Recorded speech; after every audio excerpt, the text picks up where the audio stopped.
கவின் குட்டி, சீக்கிரம் வா. இன்னைக்கு உனக்கு பிடிச்ச குட்டி இட்லியும் நெய் சாம்பாரும் ரெடி. கவின் படுக்கையிலிருந்து சோம்பலாக எழுந்து முகத்தை சுளித்தபடி வருகிறான். போ பாட்டி, தினமும் இதே இட்லி, தோசை, பொங்கல். எனக்கு இதெல்லாம் போர் அடிக்குது.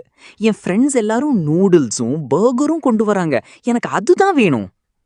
கண்ணா, வெளிய வாங்குற சாப்பாட்ல அஜினோமோட்டோ, மைதாலாம் சேர்ப்பாங்க. அது வயித்துக்கு கெடுதல். நம்ம ஊர் இட்லி ஆவியில வேகிறது. உலகத்திலேயே மிகச்சிறந்த காலை உணவுன்னு மருத்துவர்களே சொல்றாங்க. கேட்காமல் கோபமாக சாப்பாட்டு தட்டை தள்ளிவிடுகிறான். எனக்கு வேண்டாம். நான் சாப்பிடாமலேயே ஸ்கூலுக்கு போறேன். கவின் பையை தூக்கிக் கொண்டு கோபமாக ஓடுகிறான். பாட்டி கவலையுடன் வாசலையே பார்க்கிறார். பள்ளி மதிய உணவு இடைவேளை. பெல் அடிக்கிறது. அனைத்து குழந்தைகளும் தங்களின் டிஃபன் பாக்ஸை திறக்கிறார்கள். கவின் ஒரு மரத்தடியில் பசியோடு வயிறு வலிக்க அமர்ந்திருக்கிறான். வயிறு ரொம்ப பசிக்குதே. பாட்டி பேச்ச கேட்காம வந்துட்டோம். இப்போ சாப்பாடு இல்லாம தலை சுத்துதே. கவினின் அருகில் வந்து அமர்கிறான். அவனிடம் ஒரு சிறிய அலுமினிய தூக்குவாளி இருக்கிறது. என்ன கவின், இன்னைக்கு நீ லஞ்ச் பாக்ஸ் எடுக்கலையா? முகம் ஒரு மாதிரி இருக்கு. இல்ல மகிழ், காலையில பாட்டி கூட சண்டை போட்டுட்டு சாப்பாடு கொண்டு வரல. பசி உயிர் போகுது.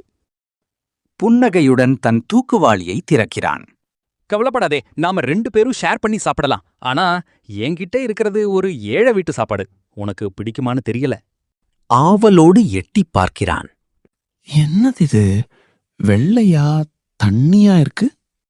இதுதான் பழைய சோறு. பழையது.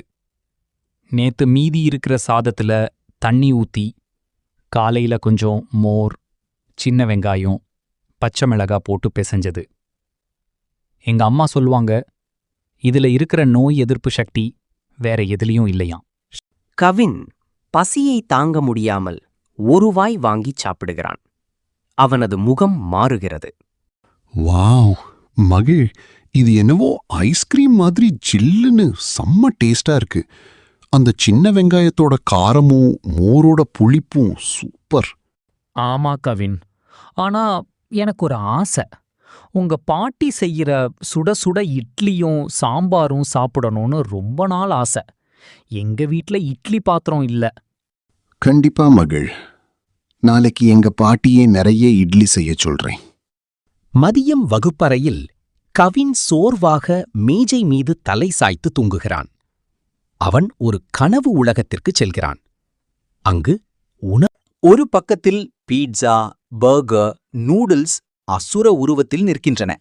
அவற்றின் தலைவன் ஜங்க் ஜான் சிரிக்கிறான். மறுபக்கம் இட்லி, தோசை, கம்புக்கூழ், பிரியாணி ஆகியவை சத்து சாமி தலைமையில் நிற்கின்றன. ஹா ஹா ஹா. கவின், வா, எங்களிடம் வா.